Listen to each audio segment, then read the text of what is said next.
Today we're going to dive into what I think is Fareed Zakaria's best segment of 2024 by far. It's been gathering a lot of political steam ever since it originally aired, and I think it's more relevant than ever in our current political environment and what we've seen in the recent election.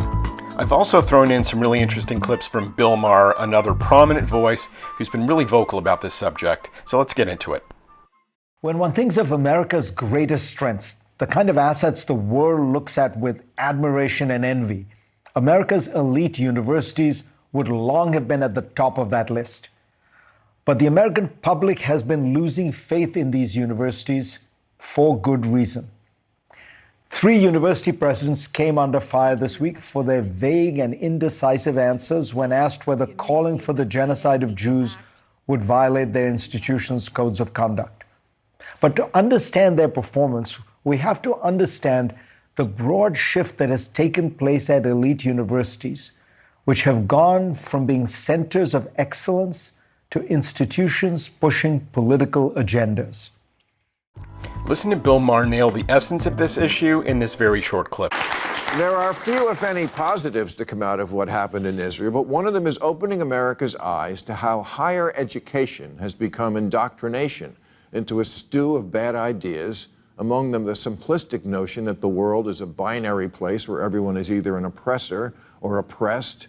In the case of American universities have been neglecting a core focus on excellence in order to pursue a variety of agendas, many of them clustered around diversity and inclusion. But those good intentions have morphed into a dogmatic ideology and turned these universities into places where the pervasive goals are political and social engineering, not academic merit. Boom, there you go. Fareed finally calls it out clearly. Things that the conservatives have been saying for years, but finally it takes somebody on the liberal side to actually get some attention about this. Well, better late than never. Here's Bill with another interesting clip. Yesterday, I asked ChatGPT, are there any similarities between today's woke revolution and Chairman Mao's Cultural Revolution of the 1960s? And it wrote back, how long do you have?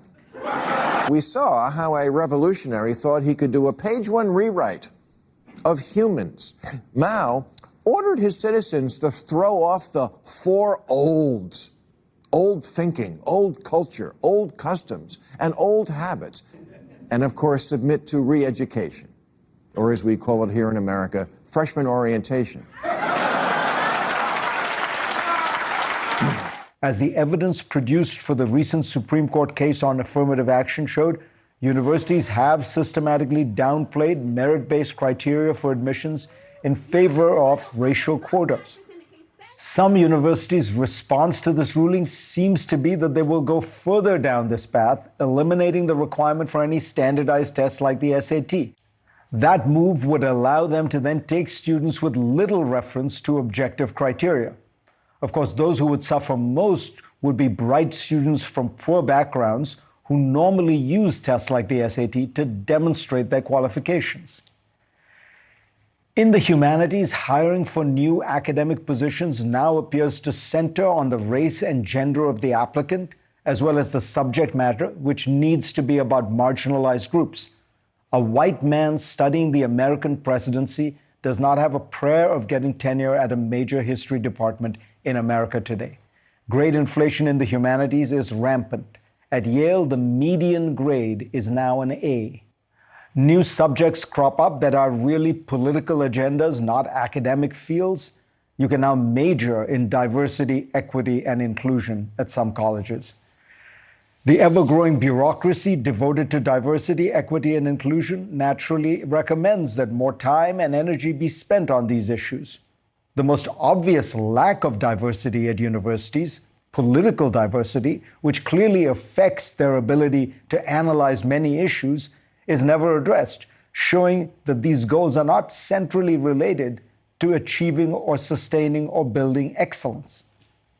Out of this culture of diversity has grown the collection of ideas and practices that we have now all heard of: safe spaces, trigger warnings, microaggressions. As the authors Jonathan Haidt and Greg Lukianoff have discussed, many of these colleges have instituted speech codes that make it a violation of university rules to say things that some groups might find offensive. Universities advise students not to speak, act, even dress in ways that might cause offense to some minority groups. With this culture of virtue signaling growing, the George Floyd protests erupted and many universities latched on and issued statements effectively aligning their institutions with these protests. By my memory, few took such steps even after 9/11 or during the Iraq War. In this context, it is understandable that Jewish groups would wonder, why do safe spaces, microaggressions, and hate speech not apply to us? If universities can take positions against free speech to make some groups feel safe, why not us? Having coddled so many student groups for so long, university administrators found themselves squirming, unable to explain why certain groups, Jews, Asians, don't seem to count in these conversations. Wow, let's just take a moment to think about that, because that doesn't happen very often on CNN. So, it's taken a while, but kudos to Fareed for actually having a spine.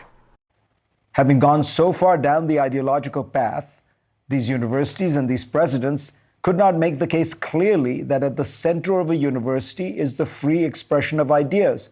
What we saw in the House hearing this week was the inevitable result of decades of the politicization of universities.